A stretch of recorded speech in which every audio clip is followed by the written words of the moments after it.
Welcome to all of you. आज का जो हमारा टॉपिक है वो है स्टैटिक जीके। ठीक है, स्टैटिक जीके का सिलेबस मतलब कौन कौन से स्टैटिक के टॉपिक्स को हमें पढ़ने हैं, कौन कौन से टॉपिक्स का वेटेज ज़्यादा है, एंड जितना मैं बताऊंगी उतना कर लोगे आप तो मोर देन सफिशिएंट है, उससे ज़्यादा आपको नहीं करना है। ठीक है, एंड कहाँ से पढ़ना है मैं ये भी बताऊंगी। ओके, तो चलिए शुरू करते हैं। तो जो हमारा स्टैटिक का सिलेबस है वो है ये आपको जो दिख रहा है। तो पहले वर्ल्ड हेरिटेज साइट, ये सारे हमारे पोर्शंस हैं जो कि हमें कवर करने हैं स्टैटिक के सिलेबस में। वर्ल्ड हेरिटेज साइट हो गया, फिर क्लासिकल डांसेस, जो भी क्लासिकल डांसेस होते हैं इंडिया के। इसमें से एक चीज़ और कि मैक्सिमम जो भी टॉपिक्स है ना स्टैटिक जीके के, वो मैं अपनी ही चैनल पे निमोनिक से याद कराती हूँ, तो आप उसको इजीली याद कर सकते हो निमोनिक का यूज करके। एंड इसमें से कुछ टॉपिक्स हो चुके हैं एंड कंटिन्यू है वो सीरीज, आगे भी स्टैटिक का पोर्शन उसमें निमोनिक से कवर किया जाएगा, जो कि एग्जाम ओरिएंटेड है। जितना एग्जाम में पूछा जाता है उतनी ही चीज़ें पढ़ाई जाती हैं। ओके, तो वर्ल्ड हेरिटेज साइट ये भी हो चुका है, कुछ एक या दो लेक्चर का और बचा हुआ है जिसमें कि वर्ल्ड हेरिटेज साइट कंप्लीट हो जाएगा। क्लासिकल डांसेस मैंने I think Kuchipudi and Bharatanatyam, ये दो क्लासिकल डांसेस हैं जो कि हमारे चैनल पे अपलोडेड है ऑलरेडी। एंड आगे के फर्दर जो भी क्लासिकल डांसेस होंगे उनको भी कवर कर लिया जाएगा। ठीक है, फिर आपको क्या करना है, folk dance, UN specialised agency, United Nations and उससे रिलेटेड जो भी एजेंसीज हैं, यूएनडीपी, ठीक है, यूनेस्को, ये सारी चीज़ों को आपको याद रखना है। उसका क्या क्या याद रखना है उसमें कि उसका स्थापना कब हुआ, एस्टैब्लिशमेंट ईयर, इंडिया उसका मेंबर है या नहीं, फिर हेडक्वार्टर उसका। तो ये तीन चीज़ें हैं जो आपको याद रखना है। एंड रेयर केसेस में उनके प्रेसिडेंट का नाम भी पूछ लिया जाता है, बट मेरे अकॉर्डिंग आपको स्किप करना चाहिए वो चीज़, क्योंकि वो जनरली पूछा नहीं जाता है। एंड अगर आपको याद करने हैं तो कुछ जो मोस्ट इम्पोर्टेंट होंगे उसी के याद करिएगा। फिर tribes of India, tribes of India के जो भी इम्पोर्टेंट ट्राइब्स हैं उनको याद रखना है, किस पर्टिकुलर स्टेट में उनका रेशियो ज़्यादा है, फिर सबसे ज़्यादा नंबर में कौन से ट्राइब्स बिलोंग करते हैं इंडिया के।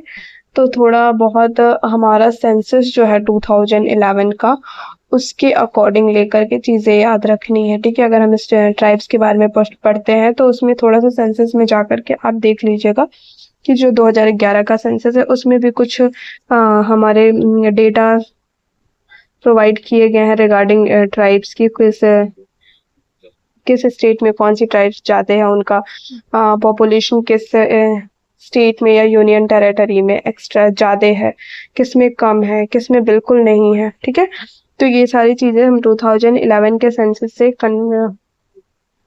लेकर के याद करेंगे और ऐसे डायरेक्ट क्वेश्चन भी बन जाता है। ठीक है, फिर डैम्स ऑफ इंडिया, इसको भी मैंने करा रखा है। डैम्स को मैंने अपने ही चैनल पे, इनको भी सारे डैम्स जो भी इम्पोर्टेंट है उनको निमोनिक से याद करा दिया गया है। नेशनल पार्क ये भी हो चुका है। तो कुछ मैक्सिमम टॉपिक्स को वैसे तो कंप्लीट, जितने भी मैं यहाँ पे आज बता रही हूँ सारे को कंप्लीट करना है, बट सीक्वेंस से धीरे धीरे ही चीज़ें होंगी, एक दिन में ऐसा तो है नहीं कि सारी चीज़ें बता दी जाए। तो स्टार्ट है, बस कोशिश करते हैं जल्दी से जल्दी करने की।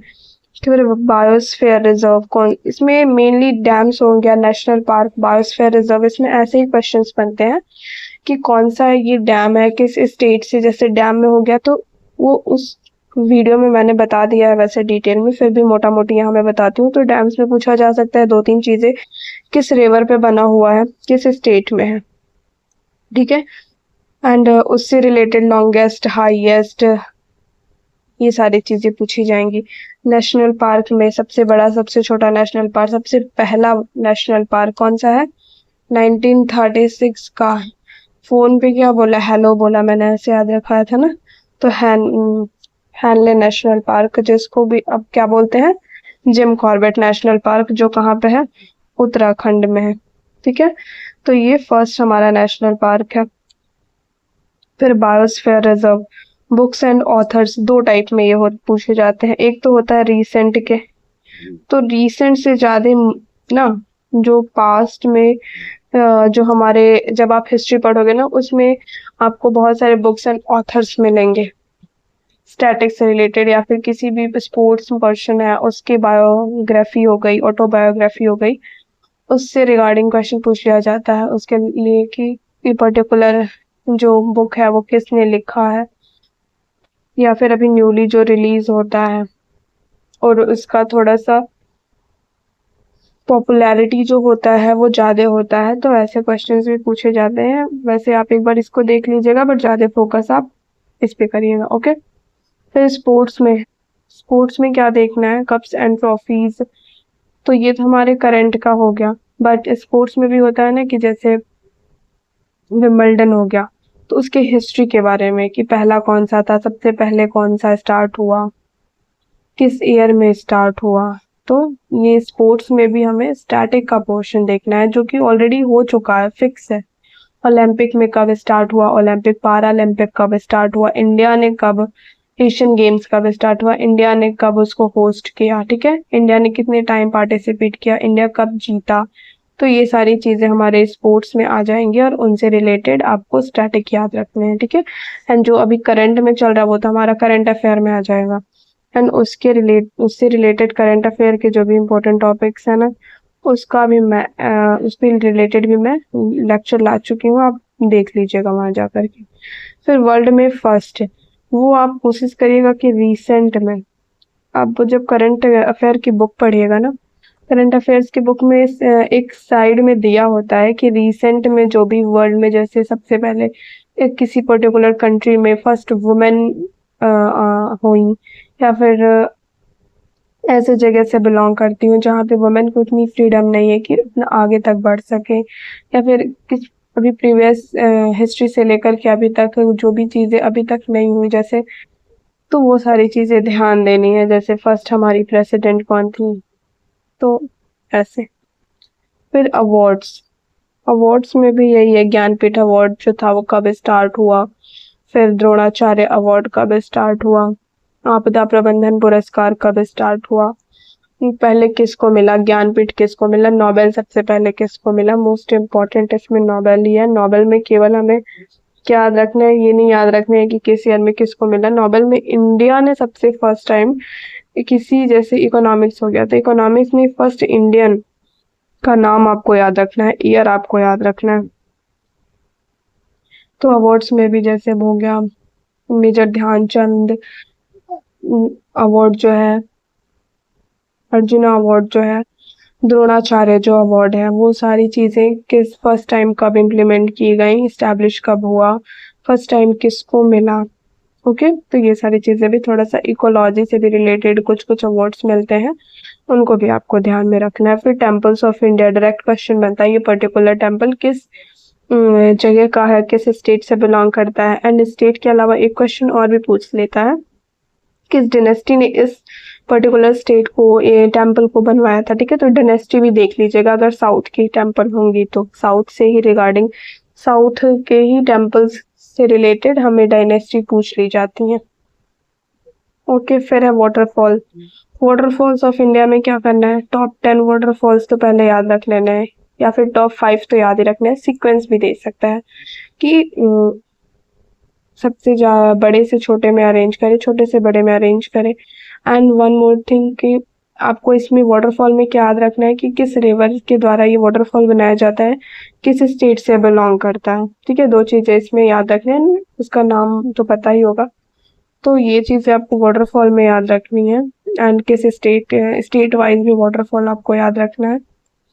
रामसर साइट, अभी तक जितने भी प्रेजेंट में वो रामसर साइट है, उन सारे का नाम आपको याद रख करके रखना है रामसर साइट के। एंड मैं इसको कराऊंगी, इजीली आप याद कर पाओगे निमोनिक से। ऑलरेडी भी अगर यहाँ पे नहीं करवा पा रही हूँ मैं अभी रिसेंटली, तो यूट्यूब पे आपको मिल जाएगा, आप वहाँ से कर लीजिएगा। फिर पोर्ट्स ऑफ इंडिया, इससे भी क्वेश्चंस बनते हैं, eastern and western ports of India. And इसमें भी स्टैटिक के कुछ पोर्शन के, लाइक इंडिपेंडेंस के बाद कौन सा पोर्ट एस्टेब्लिश हुआ, इंडिपेंडेंस से पहले सबसे पुराना कौन सा है, फिर उसकी कैपेसिटी, रिवराइन कौन सा है, रिवराइन पोर्ट से क्वेश्चन बना था जिसको, जो कि कोलकाता पोर्ट है, उसको ही रिवराइन पोर्ट भी बोलते हैं। फिर नोबेल प्राइज, उसमें मैंने बता दिया था कि नोबेल प्राइज को आपको ध्यान में रखना है, इम्पोर्टेंट है नोबेल प्राइज।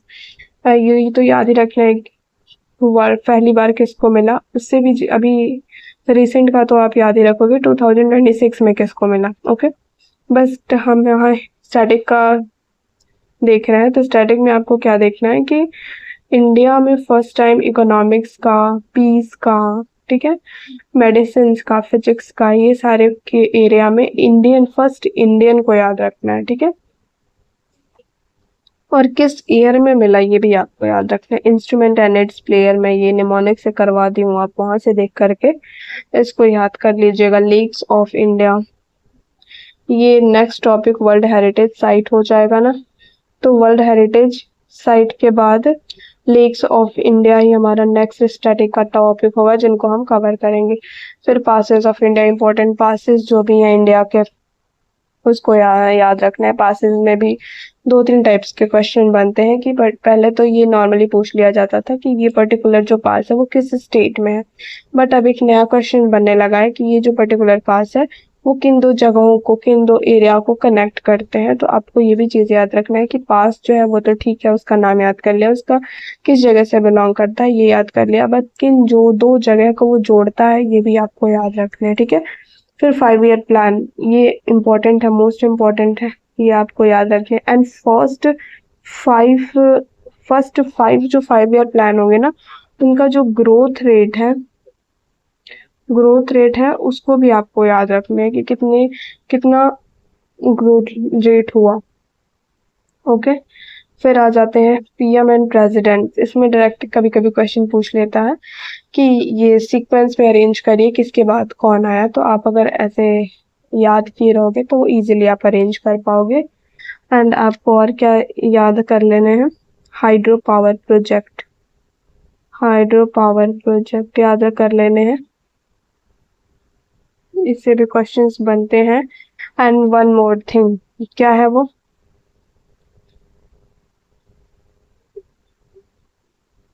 जो महारत्न कंपनीज होती हैं ना, महारत्न, मिनी रत्न, ये सारी जो कंपनी होती हैं उन कंपनीज के नेम याद रख लेने हैं। ठीक है, कि कौन सी कितनी कंपनीज महारत्ना में है, कितनी मिनी रत्ना में है, एंड कौन कौन सी हैं। ऐसे 4 ऑप्शन देगा, उसमें से ये पूछेगा कौन सा इसमें से महारत्न में शामिल नहीं है, कौन सा इसमें से है, ऐसे डायरेक्ट क्वेश्चन पूछ लेता है।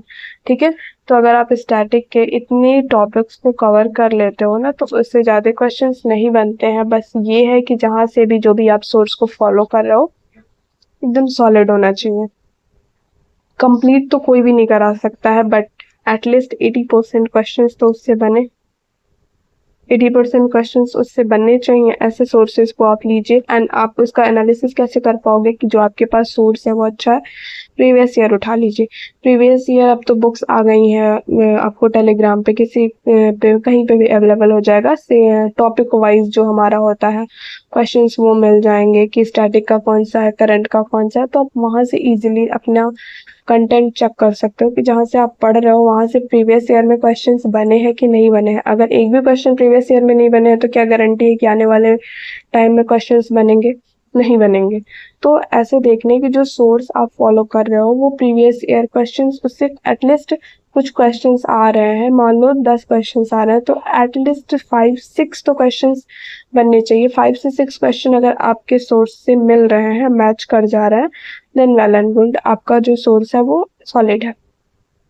ठीक है, तो ऐसे ही करके आपको चेक करना है। एंड मुझे जहाँ तक लगता है कि अगर किसी कहीं से आप फॉलो कर रहे हो तो उनका सोर्स अच्छा ही होगा। ठीक है, एंड अगर अभी आप बिल्कुल स्टैटिक स्टार्ट नहीं किए हो तो जहाँ जितनी चीज़ें मैं कराई हूँ आप वहाँ से कर लीजिए। एंड अगर आपको अच्छा लगे तो, एंड अगर आप किसी और टीचर को फॉलो कर रहे हो तो उन्हीं को आप फॉलो करिए, उन्हीं से पढ़िए। ठीक है, बट ये है कि बस टीचर को चेंज नहीं करना है, जो भी चीज़ें हैं एकदम स्टैटिक हो करके स्टैटिक पढ़ना है। ठीक है, स्टैटिक होकर के स्टैटिक जीके पढ़ना है, एकदम सीक्वेंस से प्रैक्टिस करिए, रिवीजन करिए। ये चीज़ें भूलती रहती हैं, ह्यूमन माइंड है, बट उस पर क्या करना है, आपको चीज़ें रिवीजन करने से बार बार याद हो जाएंगी। ठीक है, ओके। अगर आपको किसी और टॉपिक के रिगार्डिंग वीडियो चाहिए होगा तो आप ज़रूर हमें सजेस्ट करिएगा। ओके, मैं कोशिश करूँगी कि इससे मैं वीडियो लेक्चर लाऊँ, बट फिलहाल तो मेरा एम है कि मैं जल्दी से जल्दी स्ट्रैटेजी के पोर्शन को कवर करूँ। ओके। ओके, आज के लिए इतना ही। Thank you so much.